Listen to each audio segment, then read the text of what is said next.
परम मंगल काल, परम मंगल अवसर, परम मंगल परिणाम और परम मंगल पुरुषार्थ। परिणाम पुरुषार्थ वैसे एकार्थवाची है, लेकिन एक प्रवृत्ति स्वरूप है कि परिणाम होते हुए उन परिणामों को मैं कहाँ लगाऊं, उसकी बात है। किसी ने सच ही कहा है, जैनी है सो दुखी नाही, और जो दुखी है सो जैनी नहीं। क्यों? क्योंकि सुख की परिभाषा जैनी के अलावा अन्य किसको पता है। मतलब सुख बाहर से आता है ऐसा समस्त विश्व मानता है। एकमात्र जैनी ही है जो ये स्वीकार करता है कि सुख अंदर से आता है। समझ में आ रहा है? क्यों?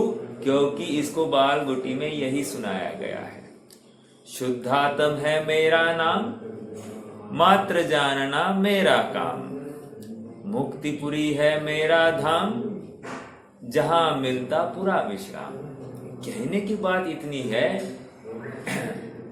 सुख की बातें तो सब कर रहे हैं, लेकिन सुख गेय से आता है ऐसा सभी दावा कर रहे हैं। और यहाँ पर हमारा ये जैन शासन हमको ये आज्ञा दे रहा है, शिक्षा दे रहा है कि हम सुख की खान है, हम अपनी प्रभुता को हम स्वीकार करें तो सहज ही प्रभु हो जाएंगे। अपनी प्रभुता को स्वीकार नहीं करना, यही अपने प्रति किया गया द्वेष है। समझ में आ रहा है क्या? क्रोध है, द्वेष है, यही मायाचारी है। और सचमुच अपने को प्रभु नहीं देखना, यही लोभ है। कैसे? क्योंकि जैसे ही स्वयं की प्रभुता स्वयं में नहीं दिखाई देती है, तो जीव नियम से क्रोध कर बैठता है, मान कर बैठता है, माया कर बैठता है, लोभ कर बैठता है पर पदार्थों में। अर्थात पर पदार्थों से क्रोध, पर पदार्थ के कारण क्रोध, पर पदार्थ के कारण मान, पर पदार्थ का कारण माया, और पर पदार्थ का कारण ही लोभ है। उसके आश्रय से ही तो हो रहा है। समझ में आ रहा है? एक समय सार में बहुत अच्छी एक बात रखी गई है।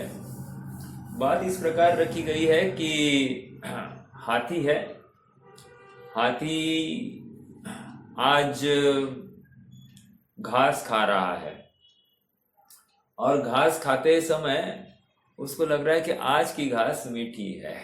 मैंने उदाहरण दिया था, लेकिन उस समय में अलग प्रकार से दिया था, आज अलग प्रकार से दे रहा हूं। आज की घास मीठी है। दरअसल हुई बात यह है कि डेली हाथी को घास उसके वो जो तबेला होगा, जो कुछ उसका स्थान है, वहां पर खिलाई जाती है। आज हाथी को बंधन से मुक्त किया गया है, इसलिए हाथी घूमते घूमते या चरते चरते खेत में ही घुस गया है। और खेत में घुसते ही वो अब मक्के से युक्त अनाज वो खा रहा है। अब जो मका है, मका, वो फसल का मका निकालना था, और फिर वो जो बची हुई घास थी वो हाथी को दी जानी थी, जबकि एक आध दो दिन में वही घास आने वाली थी। लेकिन हाथी आज उसी घास का भोग कर रहा है, और वो घास खाते खाते उसको ये प्रतीति हो रही है कि घास तो आज मीठी लग रही है। अब हाथी ये भेद नहीं कर पा रहा है कि घास मीठी है या मिठास किसी और चीज की है। देखो उदाहरण कितना सरल है, हमको स्पष्ट दिखाई दे रहा है। अरे घास तो मीठी, घास मीठी थोड़ी है, वो मक्का है जो है वो मीठा है, और उससे युक्त वो घास है, इसलिए हाथी को ऐसा लग रहा है कि वो घास मीठी है। जिस प्रकार वो हाथी ऐसा भेद पाड़ के या भेद डालकर उस घास का भोग नहीं कर पा रहा है, उसी प्रकार ये जीव गेयों को जानकर उनको भेद पाड़ के यथार्थ अपने ज्ञान स्वभाव का निर्णय नहीं कर पा रहा है। हमारा मूल प्रयोजन शुद्ध आत्मा को ध्याना था, और शुद्धात्मा का विस्मरण करके हम बाकी सब जगह पर तत्पर हो गए हैं, जागृत हो गए हैं। कभी कुटुंब के प्रति, कभी परिवारजनों के प्रति, कभी विषयों के प्रति, कभी भोगों के प्रति। लेकिन आत्मा की बात बहुत कठिनाई से हमको ज्ञात होती है, अनुभव में आती है। जैसे ही इस जीव को गेय दिखाई दिए, होना ये चाहिए था कि उन गेयों में यह अपना ज्ञान स्वभाव देखे, और ज्ञान स्वभाव दिखते ही अपने आप उसको आनंद होना था। लेकिन अनादिकाल से हो क्या रहा है, ये गेयों से ज्ञान की कल्पना कर रहा है, और जब गेयों से ज्ञान की कल्पना होती है तो फिर उनमें ही वो आनंद ढूंढने की कोशिश करता है। और जब उनमें ही आनंद ढूंढता है तो कैसे ढूंढेगा? एक तो गेयों का स्वामी होकर, अर्थात प्रभु होकर। समझ में आ रहा है? प्रभुता ये स्वभाव है जीव का, लेकिन वो प्रभुता का स्वभाव पर में स्थापित करता है। आनंद ये जीव का स्वभाव था, लेकिन आनंद की प्राप्ति वो पर से मानता है, और यही सारा खेल बिगड़ रहा है। होता इतना ही सरल था, होना क्या था कि बस गे जाना, और गे जानकर उन गेयों में जहां से वो ज्ञान प्रकट हुआ था, वो ज्ञान उस ज्ञान दर्पण पर ही झलका था। तो बस जहां पर दर्पण है वहीं पे ज्ञान है, और वहीं पे आत्मा है, ये नक्की करना था। जैसे ये नक्की होता कि ये ज्ञान में प्रवेश नहीं कर गया है, तो अपने आप मान का अवसर नहीं होता, न क्रोध का अवसर होता, न लोभ का अवसर होता। समझ में आ रहा है क्या? ये सारी तकलीफ की जड़ एकमात्र ये भेद विज्ञान करने में असमर्थ ज्ञान के कारण है। एक उदाहरण बहुत अच्छा आता है। उदाहरण ये है, जैसे एक व्यक्ति था, व्यक्ति को व्यवस्था करने के लिए रखा गया था। व्यवस्था मतलब समाज का ही था, लेकिन एक कार्यक्रम का आयोजन था सामाजिक, और इसलिए इस व्यक्ति को पूरा रसोड़ा उसकी जिम्मेदारी सौंपी गई थी। अब उस रसोई घर में वो पूरी व्यवस्था देख रहा था, और उस रसोई घर में उसने देखा कि खीर बनी है। अब खीर बनी है, कुछ काल में यहां वहां व्यवस्था देखते देखते उसने फिर से आकर देखा, तो वहां पर उसको दिखाई दिया कि बिल्ली दरवाजे से प्रवेश कर गई है, और जैसे ही उस रसोई घर तक पहुंचता तो उसने देखा कि बिल्ली खिड़की से बाहर निकल गई है और पीछे मुड़कर देखते हुए आगे बढ़ी है। अब इसको भ्रम हो गया मतलब इसको ऐसा लगने लग गया कि यार बिल्ली ने खीर खा ली, खीर झूठी हो गई है। अब समय 12 का हो गया, 11-12 का हो गया, सबको परोसदारी करने का समय आ गया।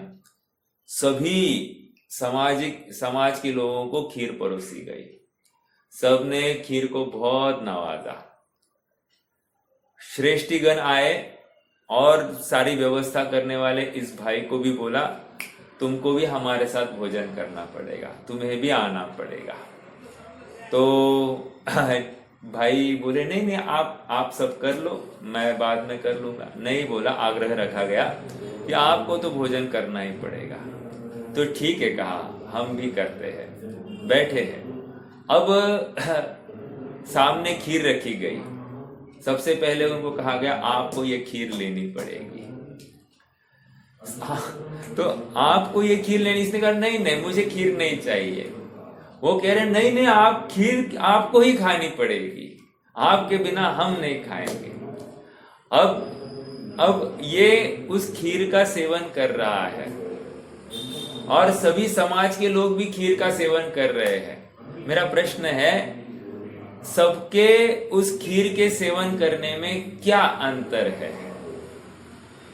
अंतर यही है ना कि ये झूठी खीर है या बिल्ली ने चखी हुई मतलब झूठी खीर है ऐसा मान रहा है और उसको उस खीर में आनंद नहीं आ रहा है, जबकि सबको उस खीर का आनंद आ रहा है कि नहीं आ रहा है? तकलीफ कहाँ है? तकलीफ ज्ञान में है। इसको भ्रम हो गया है कि बिल्ली खा गई है और अन्यों को भ्रम नहीं है। समझ में आया? उदाहरण एक देश लेना, कहने की बात इतनी है कि ये सेवते हुए भी दुखी है और सभी सेवन करते हुए सुखी है। ऐसा क्यों? बस वो ज्ञान भेद नहीं कर पा रहा है। और एक उदाहरण देता हूं। उदाहरण सरल लग रहे हैं, लेकिन हमारी गलती भी इतनी ही सरल है, स्थूल है, लेकिन हम पकड़ नहीं पा रहे या पकड़ने के लिए तैयार नहीं है, इसीलिए सारी तकलीफ है। देखो, कोई लड़का है, लड़का गुलाब जामुन खा रहा है, गुलाब जामुन में आनंद मान रहा है। अब हुआ ऐसे कि उसका मित्र आ गया और मित्र ने कहा, भाई तू फेल हो गया है। अब वो गुलाब जामुन का स्वाद उसको कैसे लगेगा? पहले भी गुलाब जामुन खा रहा था, अब भी गुलाब जामुन खा रहा है। अब दोनों समय में उसके गुलाब जामुन के स्वाद में क्या फर्क है? पहले जो आनंद गुलाब जामुन से था और बाद में जो गुलाब जामुन की नीरसता है, इसका कारण क्या? गुलाब जामुन पहले आनंद दे रहा था, बाद में नीरस कैसे हुआ? इसका मतलब गुलाब जामुन पहले भी आनंद नहीं दे रहा था और बाद में भी वो नीरस नहीं हुआ है। गुलाब जामुन तो गुलाब जामुन ही है। पहले इस ज्ञान में राग था और उस गुलाब जामुन के प्रति, और आगे उस ज्ञान में राग नहीं रहा, इसलिए या अन्य विषय को के प्रति झुकाव होने से इस गुलाब जामुन में कोई राग नहीं रहा, तो वो नीरस भाषित होने लग गया। समझ में आ रहा है क्या? यही बात है। अर्थात हर गेय में हमारी राग प्रवृत्ति ही हमको उस गेय से सुख की कल्पना कराती है, और हर गेय में हमारे उस गेय के प्रति आसक्ति घट जाए तो वो हमको प्रलोभन देने में या हमको प्रभावित करने में समर्थ नहीं है। आवाज नहीं आ रही है क्या मेरी? उदाहरण लेता हूं। उदाहरण समझ में आ रहे हैं ना सब? भेद समझ में आ रहा है? तकलीफ कहां पर हो रही है समझ में आ रहा है? जिस प्रकार पहले ज्ञान में उस गेय के प्रति, गुलाब जामुन मतलब गेय, उस गेय के प्रति राग था, राग टूट गया तो वो गुलाब जामुन उसको सुख प्रदान करने में समर्थ नहीं है। जब एक समय में सुख दे रहा है, दूसरे समय में सुख नहीं दे रहा है, इसका मतलब या तो हर बार वो सुख करे या तो हर बार उसको नीरसी भाषित हो। इसका मतलब पर वस्तु जबरन मेरे भाव बिगाड़ती नहीं है। मेरे भाव बिगड़ते हैं तब पर वस्तु उसमें निमित्त कही जाती है। समझ में आ रहा है क्या? ये हमको एकदम स्ट्रांगली समझना चाहिए। अर्थात सारी तकलीफ हमारे ज्ञान की है।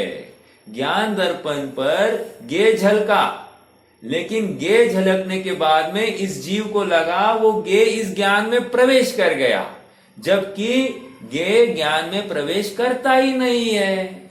जिस दिन इसको ये बात स्वीकार हो जाएगी, सारी तकलीफ खत्म, सारे समाधान यहां पर उपलब्ध हो जाएंगे। और जब तक ये अध्यवसान इस जीव का बना रहता है, तब तक ये जीव दुखी रहेगा। समझ में आ रहा है? देखो, पंडित जी ने कुत्ते को लिया है। कुत्ता कौन सा? कौन सा कुत्ता?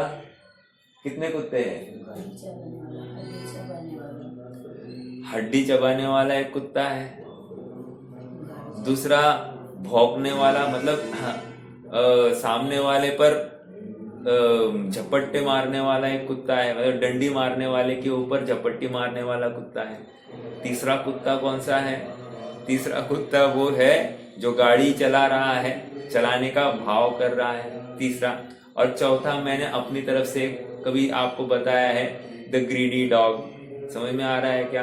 अर्थात जिस कुत्ते को पानी में हड्डी खाने वाला कुत्ता दिखा, मतलब अपना ही प्रतिबिंब दिखा है और उसको लग रहा है कि ये भी हड्डी मुझे चाहिए, ग्रीडी डॉग।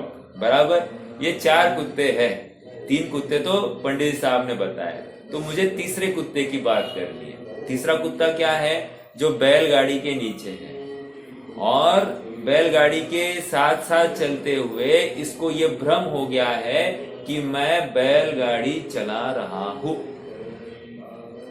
अब देखो, इस बैलगाड़ी के उदाहरण में ना हमको ना एक अभ्यास करना है। अभ्यास ऐसे करना है जैसे जो कुत्ता है, कुत्ता मतलब क्या? कुत्ते के नाम पर क्या लेना? कुत्ता मतलब जीव, एक, ठीक है। दूसरा, बैलगाड़ी मतलब शरीर, ठीक है, हो गया। तो अब तीसरा, चौराहा आया, चौराहा।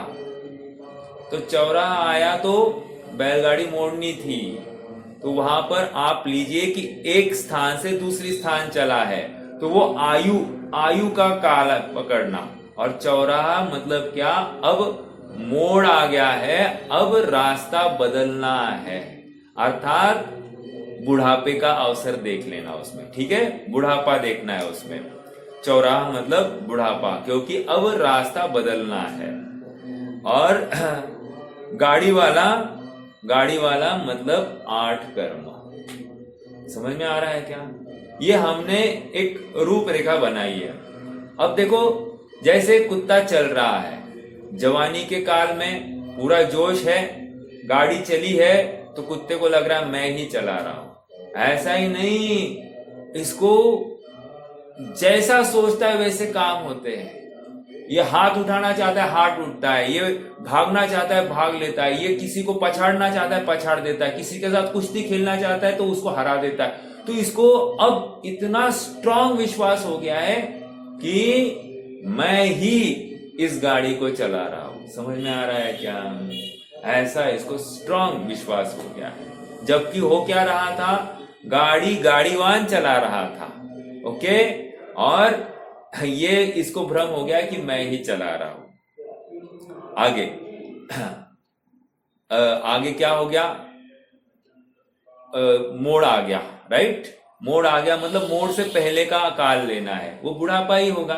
तो जो मोड़ के पहले का काल आया है, उस समय में इच्छा के विरुद्ध कार्य होता दिखाई दे रहा है ना। इसको चलना है सीधा और गाड़ी मोड़ लेती हुई दिखाई दे रही है। इसको ये भौंकने लग रहा है, भौंकने लगता है तो क्या लग रहा है इसको? कि भाई गाड़ी तो मेरे हिसाब से चलनी चाहिए। अब ये अवसर आया था इसको, क्या? ये निर्णय कर ले कि गाड़ी मैं नहीं चला रहा, लेकिन वो भ्रम को छोड़ता नहीं है। वो इस मान्यता से छूटना नहीं चाहता है कि मैं इस गाड़ी को नहीं चला सकता, और ये मान्यता छूटी नहीं, इसलिए भ्रम छूटता नहीं। मोड़ने के बाद में फिर से उसको यही मान्यता बनी रहती कि मैं ही गाड़ी को चला रहा हूं, अर्थात मिथ्यात्व कंटिन्यूस। समझ में आ रहा है क्या? इतनी सी भ्रांति है कि मैं परद्रव्य का करता हूं, जबकि ज्ञान दर्पण में झलकने के बाद में इसको यह स्वीकार होनी चाहिए थी कि ये दर्पण की अपनी स्वतंत्र व्यवस्था है, वो ये पदार्थ ज्ञान में आता नहीं। एक प्रश्न आप सबसे, दर्पण में काला सांप दिखाई दिया, चलो काला कपड़ा दिखाई दिया, सांप हटा दो, काला कपड़ा दिखाई दिया, दर्पण कैसा दिखेगा? काला ही दिखाई देगा। अगला प्रश्न, दर्पण को सफेद करने के लिए क्या करना? अगला प्रश्न यह है।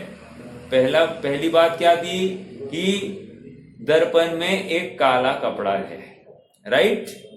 अब दूसरा प्रश्न यह है कि दर्पण में वो सफेदी मतलब क्या? उसका नॉर्मल स्वभाव, जो प्रकाश वाला स्वभाव है, वो लाने के लिए क्या किया जाए? आप सब कहोगे कि कपड़ा हटाया जाए, लेकिन आंसर गलत है। यहां पर कह रहे हैं कि वो दर्पण में उस काले कपड़े का प्रवेश हुआ ही नहीं है। जब प्रवेश ही हुआ नहीं है तो मानना क्यों है? अर्थात उस दर्पण का अपना स्वभाव स्वाभाविक रूप से झलका हुआ है, तो झलका ही रहा है, तो वो निर्मलपना वो उस दर्पण की अपनी है। हमको क्यों मानना कि वो काला कपड़ा हटाए और सफेद कपड़ा वहां पर रखे, या सफेद कपड़ा हटाए या और कोई कपड़ा वहां पर रखे? ये गलत है। हमको गे हटाकर दर्पण को स्वच्छ नहीं करना है। गे जैसे झलक रहे हैं उस अवस्था में ही दर्पण का अपना निर्मल स्वभाव देखना है। समझ में आ रहा है क्या? अगर ये समझ में आ गया तो मेरा ज्ञान स्वभाव भी ऐसा ही है, ये स्वीकार होना चाहिए। ज्ञान स्वभाव में गे झलकते हैं। ये घर, ये बंगला, ये स्त्री, पुत्र, मकान, जायदाद आदि सब झलक रहे हैं। और झलकते हुए इस जीव को क्या होता है? इस घर में, स्त्री में, पुत्र में, माता में, पिता में, अपने संयोगों में क्या होता है? अपनत्व स्थापित हो जाता है। अर्थात ये मेरे है, ये कल्पना कर बैठता है। अर्थात वो तो झलकन थी और इस झलकन को अपना ही मान बैठा। समझ में आया? क्योंकि वो झलकन तो एक समय की थी, अगले समय में वो झलकन निकल जानी थी, फिर भी ये अपनी मान बैठा है और उनमें स्वामीपना स्थापित कर लेता है, उनका प्रभु होकर बैठता है, उनसे सुख की कल्पना कर लेता है, उनके होने में सुख, अपने अनुसार चलने में सुख, अपने विपरीत चलने में दुख, ऐसी कल्पना कर बैठता है। और ये इसकी भ्रांति है। और जब तक ये भ्रांति बनी रहती है ये दुखी होता ही होता है। समझना क्या चाहिए था? ज्ञान गे से नहीं, ज्ञान ज्ञान से उमड़ता है और वो ज्ञान ज्ञानवान के अधीन है। जबकि ये क्या कर रहा था? गे लुब्ध हो रहा था, इसका ज्ञान गे निष्ठ हो रहा था और ज्ञ से ही अपने सुख की कल्पना कर रहा है। समझ में आया? दो बातें हैं। देखो, दो वस्तुओं को दो जानना क्या होगा? सॉरी, चलो फिर से। दो वस्तुओं को एक जानना संसार, दो वस्तुओं को दो मानना मोक्ष मार्ग, और दो वस्तुएं दो दो हो जाना, पृथक हो जाना मोक्ष। समझ में आ रहा है क्या? इस जीव ने दो वस्तुओं में जो एकत्व स्थापित किया है उसका ही बस इतना ही करना है, दो वस्तु में दो बना देखना है। बस जैसे ही ये हो जाएगा वो सुखी हो जाएगा, अर्थात उसका मोक्ष मार्ग चालू हो जाएगा। हमको उस हंस की भांति दूध में से पानी को पृथक करके मात्र उस दूध का अंश खींच लेना है। समझ में आया? वैसे ही गे झलकेंगे, उसमें से गे को जानते हुए उसमें ज्ञानवान को देखने की कला हमको प्रकट करनी है। अर्थात मैन बिहाइंड द कर्टन, जो दिखाई दे रहा है उसको नहीं देखना है, जो देख रहा है उसको देखना है। हम क्या कर रहे हैं? जो दिखाई दे रहा है उसको देखने के पीछे जो देख रहा है उसको नजरअंदाज कर रहे, अर्थात उसके ऊपर पर्दा डाल रहे हैं। और जब तक उसके ऊपर पर्दा ओढ़े रहेंगे ये उस आत्मद्रव्य के प्रति भयंकर क्रोध है। और ये क्रोध तभी होता है जब मैं स्वयं को कुछ मानता हूं, मैं स्वयं को पुरुष मानूं, मैं स्वयं को स्त्री मानूं, मैं स्वयं को अधिकारी मानूं, डॉक्टर, इंजीनियर, कुछ न कुछ एक विद्वान मानूं, पंडित मानूं, जो कुछ मानूं, ये उपाधि जब तक है तब तक मान बना रहेगा। समझ में आ रहा है क्या? ये छूटेगा नहीं। तो इसमें स्वयं को उपाधि से कल्पना करेगा, उसके छूटने में आकुलता है। और जब तक आकुलता बनी रहेगी तब तक सुख कहां से होगा। अर्थात ज्ञेय निष्ठ हुआ है तभी तो ये सब बातें हैं। ज्ञेय हट जाए तो ये स्वयं या ज्ञेय में ज्ञान दृष्टि दिखाई देने लग गए तो अपने आप उसको आत्मा दिखाई देगा, और जैसे ही आत्मा दिखेगा ना उसी समय में यह सुखी हो जाएगा। वैसे हाँ, कल थोड़ी बहुत अपन ने क्रोध की चर्चा की, बहुत अल्प चर्चा हो रही है, अपने पास समय भी कम है। वैसे आज थोड़ी सी मान की चर्चा। देखो, क्रोध और मान में अंतर करके दिखाया है। आप डॉक्टर साहब की कृति में तो देख ही सकते हैं, अपन थोड़ी सी चर्चा कर लेते हैं। क्रोध और मान में क्या अंतर है। क्रोध के लिए सामने पर वस्तु होनी चाहिए, मान के लिए पर वस्तु की जरूरत नहीं। स्व में स्वामीपना अर्थात पर वस्तु संबंधी स्वामीपना होना चाहिए। हाँ, पर क्रोध में पर वस्तु के प्रति द्वेष खड़ा हो जाता है, और मान में उसको पर वस्तु में स्वामीपना होने से उसमें राग उत्पन्न हो सकता है। राग, हालांकि मैं जानता हूं कि क्रोध और मान को द्वेषात्मक कहा गया है, लेकिन आप थोड़ा सा लॉजिकली विचार करो तो मान को लेकर इसको राग भी उत्पन्न होता है। समझ में आया। क्रोध में पर वस्तु को हटाना चाहता है, मान में सामने वाली वस्तु को बनाए रखना चाहता है। आप समझ रहे हैं क्या। जैसे मुझे मेरी गाड़ी है तो गाड़ी को लेकर मुझे स्वयं का एक स्टेटस तैयार हो गया, तो वो गाड़ी बनी रहे तो मेरा स्टेटस भी बना रहे, ऐसी मान्यता है कि नहीं। तो राग उत्पन्न हुआ ना पर वस्तु के कारण। समझ में आ रहा है। जैसे मान लो मैं एक कंपनी का मालिक हूं, तो मैं अपनी मालकियत किसके बल पर मान रहा हूं।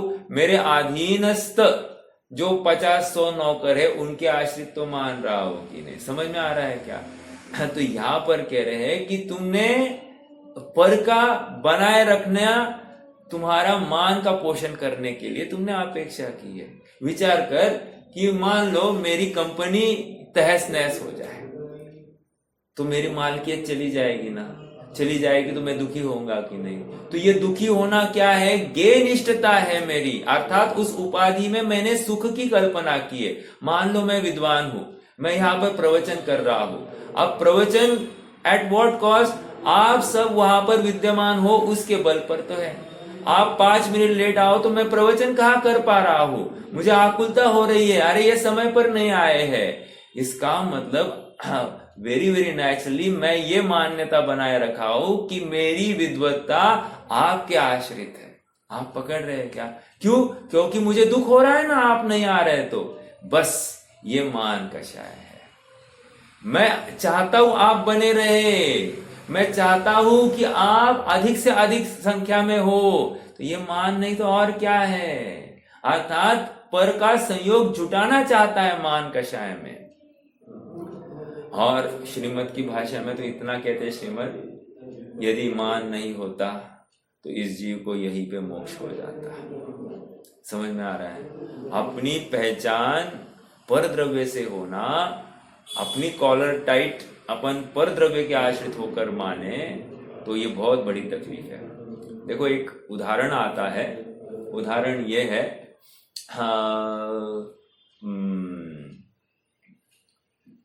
APJ Abdul Kalam, missile man जो कहते हैं, उनको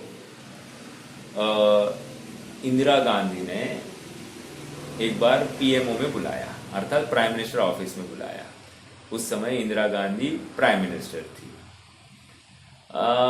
तब तक अब्दुल कलाम ने काफी शोध खोज की थी और मिसाइल डेवलपमेंट प्रोग्राम में भी भारत ने बहुत प्रगति की थी। तो अब्दुल कलाम वही है जो साइंटिस्ट कैसे हुए मालूम है ना। वो अपनी बहन के सोने के जेवर गिरवी रखकर वे साइंटिस्ट बने। मतलब उन्होंने अपनी पढ़ाई की है और किसी काल में उन्होंने पेपर तक डिस्ट्रीब्यूट किए हैं, न्यूज़पेपर न्यूज़पेपर वो बांटते रहे हैं। ऐसा आदमी प्रेसिडेंट बन चुका है। इसका मतलब आप सोच सकते हैं कि कहां से कहां तक पहुंच सकता है कौन सा जीव, हौसले के बल पर। मैं ये कहना चाहता हूं कि उनको बुलाया गया प्राइम मिनिस्टर ऑफिस में। आप जानते हो कि वो कौन से लिबास में वहां पर गए होंगे प्राइम मिनिस्टर ऑफिस में? तो वो स्लीपर्स में गए थे, स्लीपर्स। और मेरे ख्याल से 1980s में स्लीपर की कीमत 15-20 रुपया के ऊपर नहीं होगी, मतलब 20-25 रुपया होगी। आज के डेट वाली जो फ्लाइट या क्रॉस जैसी 1000, 2000, 3000, 5000 वाली स्लीपर्स, वो नाइकी की स्लीपर खाली एक टिक मार्क होगा तो 1,500-2,000 की स्लीपर बन जाती है। ऐसी स्लीपर उस समय में तो आती नहीं थी, मेरे ज्ञान में नहीं है। तो वो 15-20 रुपए की स्लीपर में वहां पर गए थे प्राइम मिनिस्टर ऑफिस में। उस समय में उनके जो मुखिया थे धवन, मेरे ख्याल से पूरा नाम सुनील धवन, मेरे ख्याल से, मैं I am not able to recollect his name. तो वे धवन थे उनके हेड डायरेक्टर। तो उन्होंने कहा कि सुंदरता कामों की होती है, सुंदरता तुम्हारे लिबास की नहीं होती है। तुम्हें वहां पर बुलाया गया है तुम्हारे सुंदर काम को देखकर, तुम्हें वहां पर तुम्हारे रूप को देखकर नहीं बुलाया गया है। समझ में आ रहा है क्या? कितनी बड़ी बात कही थी, जबकि हम अपने रूप को ही देखकर अपनी प्रभुता आंकने लगते हैं, राइट? कोई सुंदर दिखता है, दिखने में सुंदर होगा, कोई गाने में सुंदर होगा, कोई बोलने में सुंदर होगा, कोई ज्ञान में अधिक होगा, कोई रुपया पैसे में अधिक होगा, कोई शक्ति में अधिक होगा। उसके बल पर वो अपनी प्रभुता आंकता है, तो वो अत्यंत अत्यंत मद कर रहा है। और ऐसा मदधारी जीव अकड़ता है, उसको अकर रोग होता है। अकर रोग बनारसीदास जी की भाषा में अकड़ रोग हो गया है। और अकड़ रोग में क्या होता है? टूट जाता है लेकिन झुकता नहीं है। एक सांप है, सांप इतना मोटा सांप है, उसको बिल में जाना है तो कैसे जाएगा? एक्चुअली ये मायाचारी की मतलब सरल परिणाम की बात है, लेकिन ठीक है, अपन इसमें भी ले लो उदाहरण, कोई ये नहीं है, क्योंकि हर उदाहरण का मतितार्थ फलित तो आत्मा में जाना ही है। सांप को भी अगर अपने बिल में जाना, बिल इतना छोटा और सांप इतना बड़ा, कैसे जाता है? वो सरल करके जाता है अपनी बॉडी। सरल मतलब वहां पर सरलता मतलब रुजुता की बात थी। हालांकि यहाँ मृदुता, मैं तो मान की अपेक्षा चर्चा कर रहा था, मृदुता की अपेक्षा। हाँ, यहाँ पर उदाहरण तो मृदुता का ऐसा आता है कि एक ऊंचे वृक्ष की तरह नहीं होना जो एकदम कठोर और काष्ठवत हो गया है, जबकि तुम्हें होना है तो घास जैसा बनना। वो घास जब हवाएं चलेगी तो घास झुक जाएगी लेकिन टूटेगी नहीं, और वो वृक्ष हवा चलने पर झुकेगा नहीं, टूट जाएगा। हमको क्या बनना है? हमको अगर जिंदा रहना है तो हमको झुकना सीखना पड़ेगा। मान कषाय हमको ये सबक दे रही है कि भाई झुकना सीखो, वहाँ हमारे परिणामों को कोमल करो, और कोमलता का आधार मेरा मार्दा स्वभाव है। हालांकि अपन धर्मों में पीछे है, कोई बात नहीं, अपने को तो मूल प्रयोजन वितराग भाव प्रकट करना है, और वितराग भाव तत्व चिंतन के बल पर ही हो सकता है। चाहे वो मार्दव धर्म मनाया जाए, चाहे वो क्षमा धर्म मनाया जाए, चाहे वो ब्रह्मचर्य धर्म बनाया जाए, अरे सभी धर्मों का मूल प्रयोजन शुद्धात्मा की प्राप्ति है। समझ में आ रहा है? एक उदाहरण ये है कि आज मैंने जो सब्जी खाई है, वो सब्जी मुझे नमकीन लगी है, बहुत खारी लग रही है। मेरा आप सबसे प्रश्न है कि सब्जी खारी है या और कुछ है?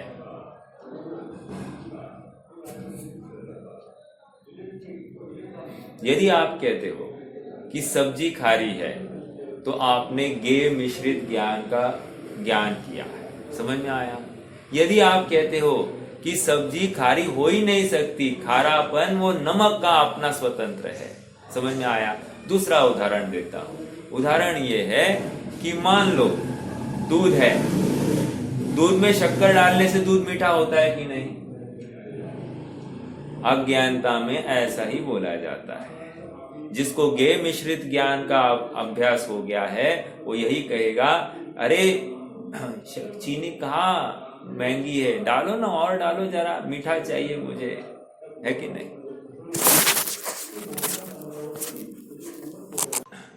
जो सब्जी है वो खारी नहीं है, खारापन नमक का अपना स्वतंत्र है। जो ऐसा भिन्न करके उस सब्जी का ज्ञान कर लेता है वो भेद करना सीख रहा है। दूसरी बात, दूध मीठा नहीं है, कितनी शक्कर डाली जाए तो दूध मीठा होगा, बात ही गलत है। दूध कभी मीठा हो ही नहीं सकता। दूध अपने स्वभाव को छोड़ता नहीं है और शक्कर अपने स्वभाव को छोड़ती नहीं है। वो दूध में जो मिठास लग रही है वो मिठास उस शक्कर की है और जीव को भ्रम होता है कि दूध मीठा होता है। समझ में आ रहा है क्या? उसी प्रकार जब तक ये जीव ज्ञान और ज्ञेय में भेद करके देखना सीखता नहीं है, ऐसा अभ्यास करता नहीं है, ज्ञान ज्ञेय संकर दोष करते रहता है दिन भर, तब तक ये अज्ञानी बना रहेगा। समझ में आ रहा है क्या? ज्ञान ज्ञेय संकर दोष हो रहा है इसलिए अज्ञानी है। और सुखी कैसे होना है? बस यथार्थ ज्ञान करना है और सुखी हो। यहां पर सुख है, जहां पर ज्ञान है वहीं पर सुख विद्यमान है। समझ में आ रहा है? और जब तक यह ज्ञेय से सुख की कल्पना करता रहेगा ये दुखी ही बना रहेगा। आज जरूरत है कि हम अपनी उपाधियों को छोड़ दे, पर से सुख की कल्पना को छोड़ दे, हम यथार्थ ज्ञान करना सीखे। अपना ज्ञान स्वभाव कैसा है, ज्ञेय स्वभाव कैसा है, इसका निर्णय करे और तत्व ज्ञान को प्राप्त हो जाए, सुख को प्राप्त हो जाए। यही मंगल भावना है। आज के लिए रुक जाते हैं। कोई प्रश्न है तो रख सकते हैं, तो जिनवानी स्तुति, अरे सॉरी, हाँ, अगला कार्यक्रम बढ़ा सकते हैं। ठीक है।